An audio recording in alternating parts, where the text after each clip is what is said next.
رحلة في أعماق الغموض. حقيقة التنبؤات والقوى الخارقة. تعتبر ظاهرة التنبؤات والقوى الخارقة من أكثر الموضوعات التي أثارت فضول البشرية على مر العصور. فهل هناك حقاً أشخاص يتمتعون بقدرات خارقة للطبيعة تستطيع التنبؤ بالمستقبل أو التأثير على الأحداث؟ أم أن كل ذلك مجرد أوهام وأساطير؟ قبل الخوض في هذا الموضوع سنجيب مسبقاً عن هذا السؤال، حيث قال الله سبحانه وتعالى في الآية 179 في سورة آل عمران: بسم الله الرحمن الرحيم: وما كان الله ليطلعكم على الغيب. وفي سورة النمل الآية 65: بسم الله الرحمن الرحيم: قل لا يعلم من في السماوات والأرض الغيب إلا الله وما يشعرون أيان يبعثون.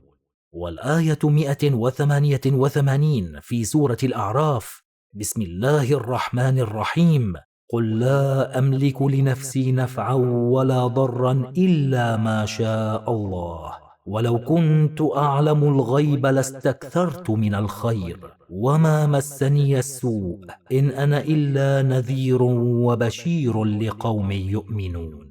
والعديد من الآيات الكريمة التي تتحدث عن الغيب وأن علمه عند الله سبحانه وتعالى وحده. فالتنبؤات بين الحقيقة والوهم. يميل العقل البشري إلى ربط الأحداث العشوائية ببعضها البعض، مما يخلق انطباعا بوجود نمط أو تنبؤ. وطبيعة النفس البشرية تميل إلى تذكر التنبؤات الصحيحة وتنسى الخاطئة، مما يعزز إيماننا بوجود قدرات خارقة.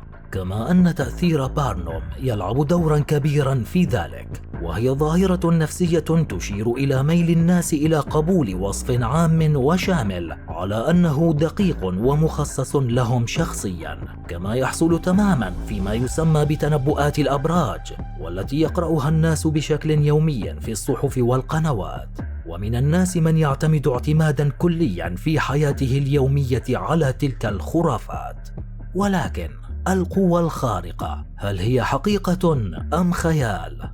لم يتمكن أي بحث علمي حتى الآن من إثبات وجود قوى خارقة بشكل قاطع، وكثير من الأشخاص الذين يدعون امتلاك قوى خارقة يستخدمون الحيل والخداع لإقناع الآخرين، وليس للمنجمين أي قدرة على توقع أي شيء غير توقع ميولك لتصديق أكاذيبهم، حيث يمكن تفسير العديد من الظواهر التي تنسب إلى القوى الخارقة بتأثيرات نفسية مثل التوهم والاقتراح. ولكن لماذا نؤمن بالقوى الخارقة والتنبؤات الغيبية؟ إنها الرغبة في المعرفة، فالإنسان بطبيعته فضولي ويرغب في معرفة ما هو غير معروف، وقد يلجأ الناس إلى الاعتقاد بالقوى الخارقة كوسيلة للتغلب على الخوف من المستقبل. وأيضا قد يعطي الاعتقاد بالقوى الخارقة للحياة معنى وأغراضا أكبر. ربما قال قائل أن هناك بعض المنجمين ممن يلجأ إلى الجن ليساعدوه على كشف المستقبل، والسؤال هنا: هل تعلم الجن خفايا الغيب والمستقبل؟ والجواب هو قطعا لا يعرفون.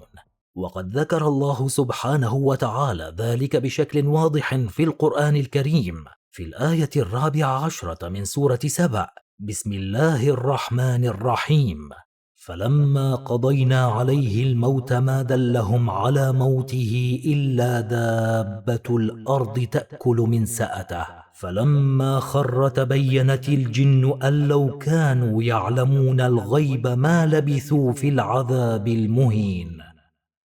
إذن وبعد كل هذا السرد لقضية التنبؤ، ما رأيكم؟ وخاصة أنه ظهر في السنوات القليلة الماضية منجمون يدعون معرفة المستقبل، وأصبحت توقعاتهم شبه حقيقية إن صح التعبير. فهل هم منجمون أم أنهم أشخاص مهمتهم قراءة ورقة كتبت لهم مسبقا ولا أحد يعلم ما قصد بين السطور؟ أعزائنا المتابعين، شاركونا آراءكم في التعليقات. وصلنا إلى نهاية جولتنا. دمتم بخير. إن أعجبكم المحتوى نرجو الاشتراك وتفعيل زر الجرس ودعم القناة.